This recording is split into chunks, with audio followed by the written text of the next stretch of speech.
Affair म्हणलं की एक सर्वसामान्य एकच निष्कर्ष की अफेअर म्हणजे काहीतरी प्रतारणा केलेली आहे आणि त्याला शारीरिक कंगोराच असणार असं एक गृहीत धरलं जातं. तर हे अफेअरचे प्रकार काय काय येतात मग वेगवेगळे?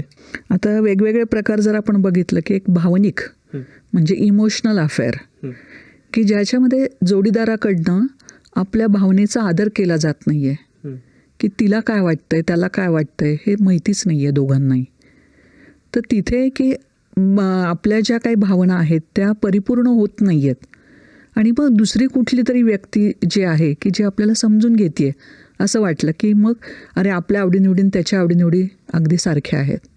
समजा एखादी स्त्री असेल आणि तिला असं भटकंती करायला खूप आवडते आहे, ट्रेकिंगला जायचं, ट्रिपला जायचं आणि तिच्या पार्टनरला मात्र असं वाटतंय की नाही घरात मस्त आराम करावा, लोळत पडावं, रविवारचा दिवस आहे म्हणजे घरामध्ये आराम करायचं, घर सोडून जायचं नाही. पण तिची भावनिक ओढ ही वेगळी आहे. आता तो जर समजा येत नाही आपल्याबरोबर, मग ती समजा बाहेर गेली आणि तिला कोणीतरी जर असं भेटलं की तिच्या आवडीनिवडी समजून घेणारं आणि तिला साथ देणारं, तर कळत नकळत ते भावनिकरित्या गुंतले जातात एकमेकांशी आणि मग ते जे अफेअर होतं त्याला इमोशनल अफेअर असं म्हणतात. तिथे शारीरिक आकर्षण वगैरे नसतं, फक्त आपल्या भावना समजून घेणारं कोणीतरी आहे, तर ते होतं भावनिक अफेअर. आता आपण दुसरा एक प्रकार पाहूया, तो म्हणजे फिजिकल, की फिजिकल अट्रॅक्शनच असतं. मग ते तिथे भावनिकतेला नाही, तिथे भावनिकतेला एवढं म्हणजे हे असतं असं नाही आहे. तर तिथे महत्त्व फक्त शारीरिक ओढ, की एखादी व्यक्ती दिसायला छान वाटली, तिच्याबद्दल फिजिकल अट्रॅक्शन वाटलं आणि दुसऱ्या व्यक्तीने पण त्याला साथ दिली आणि मग दोघांनी एकमेकांच्या सोबत राहायचं किंवा पुढच्या गोष्टी करायच्या ठरवलं, तर ते झालं फिजिकल अफेअर. आता दुसरं जे असतं की ऑनलाईन किंवा व्हर्च्युअल अफेअर, ह्याचं प्रमाण खूप वाढत चाललेलं आहे सध्या. बरं. कारण व्हॉट्सॲप आहे, इंस्टाग्राम आहे, फेसबुक आहे, असा सोशल मीडिया सगळा आपल्यासोबत आहे. तर तिथे पण बऱ्याच वेळेला की एकमेकांना ओळखतही नसतात, बघितलेलंही नसतं, पण तरीही ते ऑनलाईन अफेअर होतं. बरं. कारण एकमेकांशी चॅटिंग चालू राहतं आणि मग की अरे खरंच तो माझ्या भावनांचा किती आदर करतोय किंवा मला त्याच्याकडनं जे हवंय ते मिळतंय. मग ते ऑनलाईन अफेअर्सचं प्रमाण पण वाढत चाललंय. दुसरं पुढचा आहे एक प्रकार म्हणजे वर्कप्लेस अफेअर. बरं. आता वर्कप्लेस अफेअरमध्ये म्हणजे बऱ्याच वेळेला की आपल्या घरामध्ये आपण जेवढा वेळ असतो त्याच्यापेक्षा जास्त वेळ आपण ऑफिसमध्ये असतो किंवा वर्किंगच्या ठिकाणी असतो. मग तिथे काही कलिग्स असतात, त्यांच्यासोबत काही मीटिंग्स किंवा बाहेर जाणं किंवा एकमेकांच्या शेअरिंग करणं असं सगळं होतं आणि तिथे मग कुठेतरी अडकत राहतो माणूस. तर त्याला वर्कप्लेस अफेअर असं म्हटलं जातं. पुढचा एक प्रकार जर आपण बघितला तर एक रिव्हेंज अफेअर. बरं. रिव्हेंज अफेअर हे खूप घातक आहे खरं तर. हो. म्हणजे एखादा आपला पार्टनर आपल्याला समजून घेत नाहीये. म्हणजे आता एक माझ्याकडे कपल आलं होतं आणि ती शारीरिक संबंधांना नकार देत होती. ओके.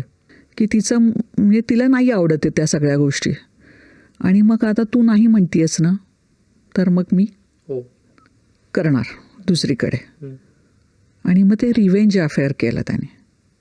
किंवा दुसऱ्या अजून एक केस माझ्याकडे अशी होती की त्याच्यामध्ये की तो नवरा तिला सारखा म्हणायचा की काय दिसते, कशी राहते, किती गबाळी राहते, म्हणजे तुला काही सेन्सच नाही आहे. म्हणजे असं सतत तो सारखं बोलत राहायचा, अरे तू असं म्हणतोस ना, बघ माझ्याकडे बघणारे किती लोक आहेत, असं म्हणून तिनं अफेअर केलं बाहेर आणि दाखवून दिलं त्याला की बघ माझ्यावर पण प्रेम करणारी लोक आहेत. हे झालं रिव्हेंज अफेअर. त्याच्यानंतर एक ट्रान्सलेशन अफेअर असं म्हटलं जातं. म्हणजे की नकळत म्हणजे दुसरं नातं जर तुटत असेल की आता समजा नवरा बायकोंमध्ये खूप वाद आहेत आणि आता ते नातं तुटतंय, डिवोर्स होणार आहे किंवा वेगळं राहतोय आपण, बरेच दिवस तो म्हणतोय की तू ये परत घरी राहायला, ती येत नाही आहे किंवा तो घेऊन जात नाही आहे. तर अशा वेळेला आपली कदर नाही आहे आपल्या जोडीदाराला, मग दुसरं कोणीतरी शोधणं. तर तो एक अफेअरचा प्रकार झाला. आणि एक आहे की fantasy affair. Okay. Fantasy affair तर मजेदारच आहे. म्हणजे ज्या व्यक्तीवर अफेअर आपण करतो आहे त्याला ते माहिती नसतं. हो. म्हणजे शाहरुख खान आहे किंवा दीपिका आहे, अजून रणजित कुमार आहे, असं कोणी आहे. आणि त्याच्यावर खूप अफेअर, म्हणजे की इतका फॅन आहे त्याचा की बास रे बास. आणि त्याच्यातच तो राहतो किंवा ती त्याच्यातच राहते. ती एक फॅन्टसी असते फक्त. हो. पण आपल्या जोडीदारापेक्षा सुद्धा त्याच्यातले चांगले गुण शोधणं आणि त्याच्यामध्ये अडकत राहणं असं बऱ्याच वेळेला होतं. हो. तर हे एवढे अफेअर्सचे प्रकार आहेत. पण हे फॅन्टसी अफेअर वगैरे हे पण दिसतं आपल्याकडे का? हो, असतं ना. मग हे फक्त तरुणाईत जास्त दिसतं, किशोरावस्थेत का, असं काही नाही? असं काही नाही आहे. हो. खरं तर वयानुसार वेगवेगळे प्रकार पण होतात. तेही आपण बघूया. नक्कीच नक्कीच. पुढे जाण्याआधी एक प्रश्न असा येतो की हे सगळे 21व्या शतकातली ही थेरा आहेत किंवा हे सगळं सध्याचं आहे असं एक म्हणलं जातं. तर अफेअर्सविषयी म्हणलं तर ही पूर्वापार चालत आलेली आहेत का आता त्याचं प्रमाण जास्ती प्रकर्षाने वाढताना दिसतंय तुम्हाला? सर्वसामान्य असं म्हटलं जातं की आत्ताच्या काळात अफेअर्स खूप वाढलेत. हो. पण एक समुपदेशक म्हणून मी सांगेन की असं काही नाही आहे. पूर्वी पण हे अफेअर्सचे प्रकार होते आणि आपण हे पुराणात, इतिहासात पण खूप ऐकलेलं आहे, वाचलेलं आहे. फक्त की ते उघड होत नव्हतं.